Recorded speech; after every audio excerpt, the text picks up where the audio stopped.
Good afternoon and welcome to our homestead. Today I'm going to talk about 3 really common issues that can cause your HarvestRight freeze dryer to not operate properly. But don't worry, we're going to show you all the simple, easy fixes that you can do to get this back up and running really quickly. We are also going to talk about one bonus tip that is actually in the operator's manual that everybody should be doing anyway, but we'll go over it toward the end of the video. Let's talk about it.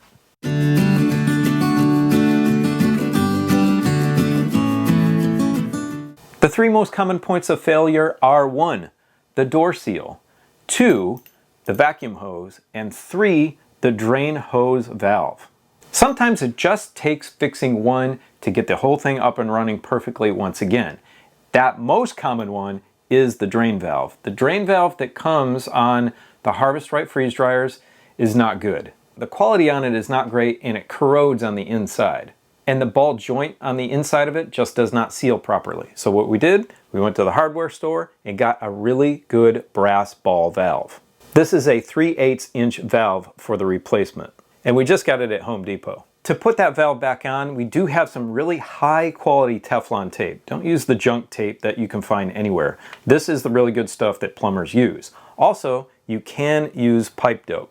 I'll have a list of all these things in the description below the video.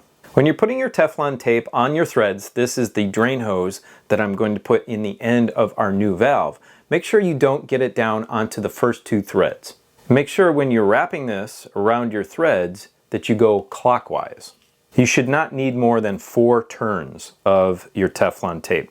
And do the same thing when threading back onto the valve that's coming out of the bottom of your freeze dryer vacuum chamber. And as a reminder, use an adjustable wrench and an open-ended wrench that fit your valve and the drain hose. And make sure you keep that drain hose when tightening this valve perfectly still. You don't want to mess with that hose coming out of the bottom of the vacuum chamber. Make sure the valve is closed when you're threading this on, and make sure that when you put it on, your handle opens towards the outside, because if it opens towards the inside, it might hit your freeze dryer depending on where your hose is located and how it's out on the side. So if you just put it this way, it's going to work a lot better. When you put your drain hose back on, just screw it in.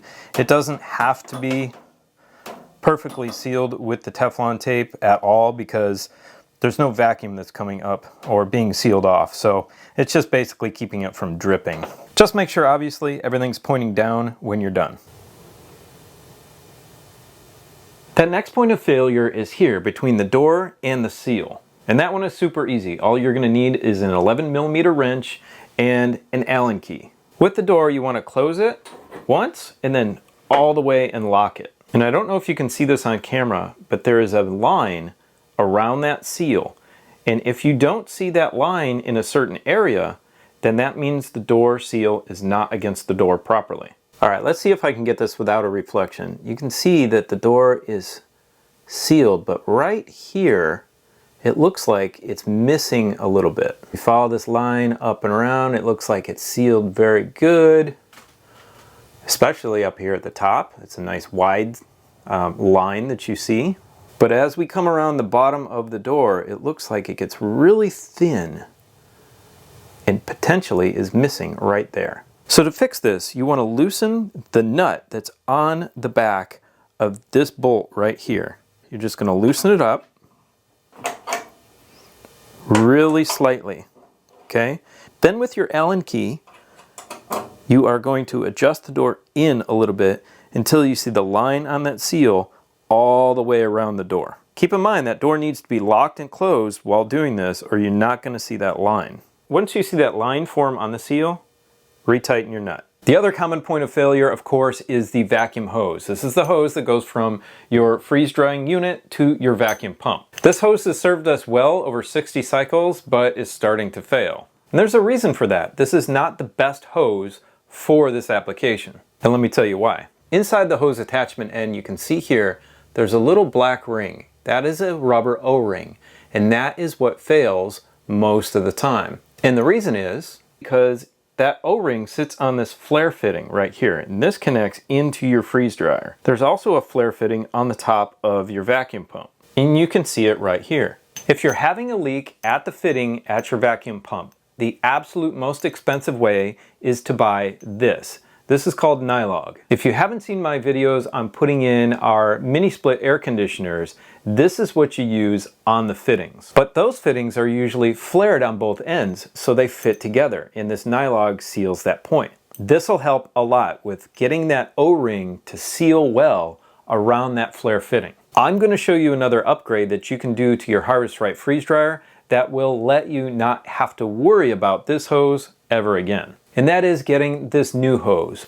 This new hose is a huge upgrade and it has an interior flare. I will list both of these in the description below the video. Now this one is the more expensive upgrade, but you will never ever have to worry about this hose and its seals again. So it's up to you on which one you want to use and try first. If you're going to use the Nylog, you're just going to put a little bit on the flare fitting and then put it around or spread it around with your finger.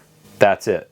Then just hand tighten your hose back on. If you want to go an extra step, you can purchase this, which is called amalgamating tape. This is basically self-sealing thick rubber tape that creates a very, very good seal around any connection.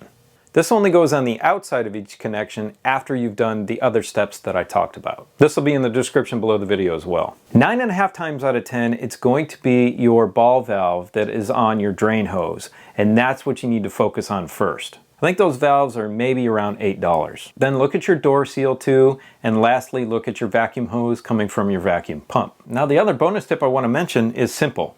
It's to keep your door clean, because things will build up on this door and then you won't get a proper seal around the door seal. Also clean out the inside of the chamber, because that stuff can kind of get moved around and get onto the door, and that will gum it up and then you won't get a proper seal either. That's in the instruction manual. That one is kind of self-explanatory, but I just thought I would mention it. The reason I'm making this video is because we had an issue last week with this Achieving vacuum, and it was because of two different things. And that is the ball valve and the door seal. We're making some freeze-dried apples and bananas for a homesteading conference that we will be going to in January, and I just could not achieve that vacuum. Once I made the quick adjustment to the door seal and replaced the valve, it was super fast to achieve that vacuum, and we got our batch done. As I mentioned in a recent video, if you hadn't seen that, we love our HarvestRight freeze dryer, and there's a lot of reasons that we do. If you're interested in one of those, I have the link in the description below the video as well. Hope this was helpful, and if it was, leave us a comment in the comment section below. Now go check out this video right here, which is how we set up our HarvestRight freeze dryer. Have a beautiful, blessed day. We'll see you next time. Bye.